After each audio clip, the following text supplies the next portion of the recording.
Hello students, एडुबिला point channel में आपका स्वागत है। आज हम करेंगे क्लास 5 की वर्कशीट नंबर 158 ए। बच्चों, यहाँ 158 ए देने का मतलब क्या है आप इसको समझ लीजिए, क्योंकि अब पाँचवीं की वर्कशीट दो भाग में आ रही है। दो भाग में नहीं, दूसरी वर्कशीट भी इसकी आ रही है। जैसे कि एक ईवीएस की वर्कशीट आ रही है जो कि अभी अपलोड होगी, आप लोग उसको भी देख लीजिएगा। मतलब कि तीसरी, चौथी और पाँचवीं क्लास के बच्चों के लिए अब दो दो वर्कशीट आ रही हैं। आप लोग ध्यान देकर दोनों वर्कशीट देखिएगा। और हाँ, हमारे चैनल लिस्ट में चले जाइएगा। चैनल लिस्ट में केजी से पाँचवीं के और भी वीडियो अपलोड हैं, आप उनको भी देखिएगा। कुछ वर्कशीट वहाँ भी डाला जा रहा है, क्योंकि इस चैनल पर बहुत ज़्यादा वर्कशीट की भीड़ हो जाने की वजह से केजी से पाँचवीं की वर्कशीट को हम लोग एडुबिला पॉइंट केजी से पाँचवीं चैनल पर शिफ्ट कर रहे हैं। इसलिए आप लोग उस चैनल को भी सब्सक्राइब कर लीजिएगा और उसके वीडियो देखिएगा। धीरे धीरे सारी वीडियो उस पर केजी से पाँचवीं की शिफ्ट हो जाएंगी। तो चलिए शुरू करते हैं आज की वीडियो। और आज की वीडियो में वर्कशीट है 158 ए। विषय होगा हिंदी और पाठ्य पुस्तक रिमझिम। पाठ है चावल की रोटियां। तो प्यारे बच्चों, आप कैसे हैं? आशा है आप सभी ने पाठ चावल की रोटियां को ध्यान से पढ़ लिया होगा। अब देखते हैं नीचे हमें क्या करना है। यहाँ प्रश्न एक है कि निम्नलिखित गद्यांश को बोलकर पढ़िए और दिए गए प्रश्नों के उत्तर दीजिए। कोको की मम्मी ने धान के खेत में जाने से पहले कोको के लिए चावल की 4 रोटियां बनाकर उसके नाश्ते के लिए रख दी। कोको को चावल की रोटियां बहुत पसंद थी, इसलिए वह इन रोटियों को किसी के साथ बांटना नहीं चाहता था। इसलिए कोको ने इन रोटियों को अपने दोस्तों नीनी, मिमी और तीनसू से छिपाकर गुलाबी रंग के फूलदान में रख दिया और सबसे यह कहा कि मैंने अभी अभी डटकर नाश्ता किया है और मुझे बिल्कुल भी भूख नहीं है। मतलब कि कोको इन रोटियों को किसी के साथ बांटना नहीं चाहता था, इसलिए छुपा दिया और सबसे बता दिया कि मैंने अभी अभी डटकर नाश्ता किया है। इससे संबंधित यहाँ 4 प्रश्न दिए गए हैं। जैसे कोको की मम्मी ने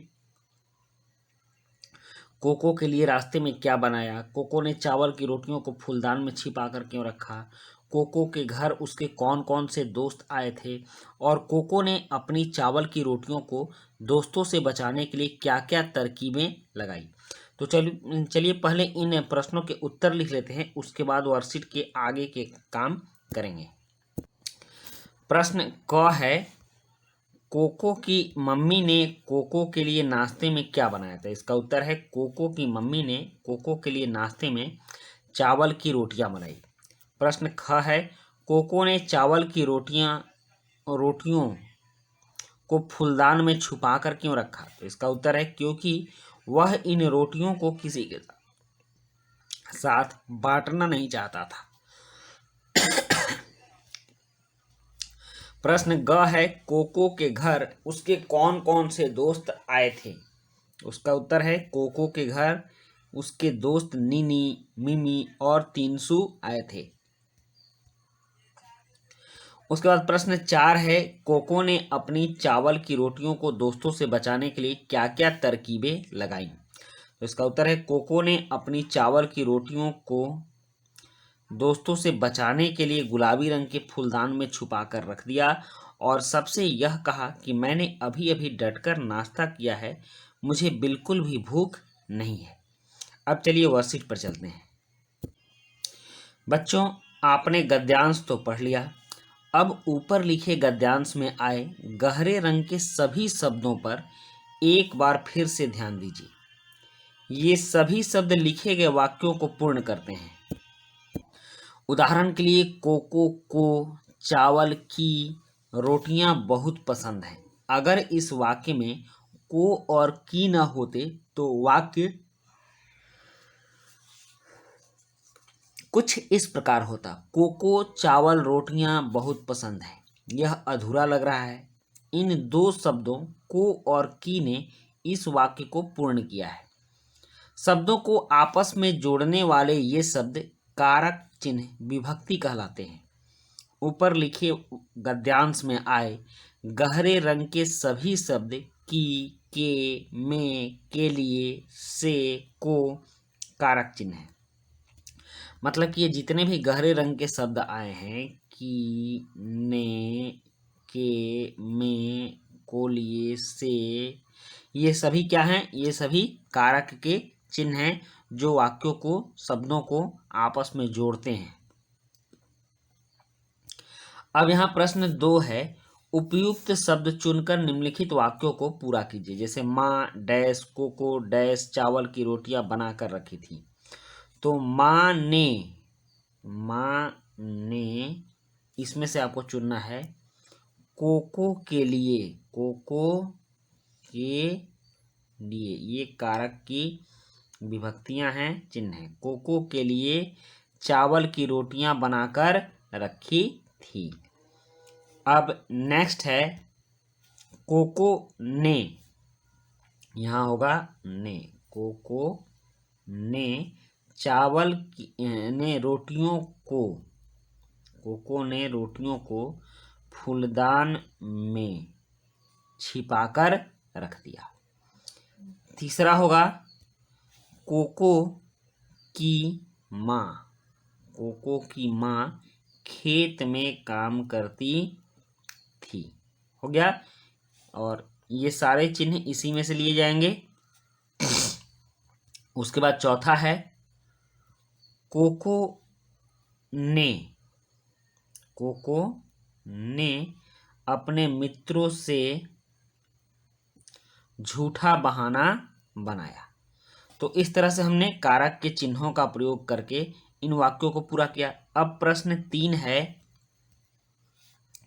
कोको की मम्मी ने उसके लिए चावल की रोटियां बनाई। आपके घर में चावल से कौन कौन से पकवान बनाए जाते हैं? किन्हीं 4 पकवानों के नाम लिखिए।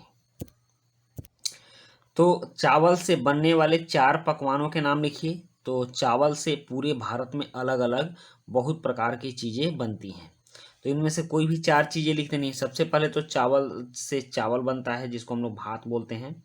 तो आप चावल लिखेंगे या भात भी लिख सकते हो।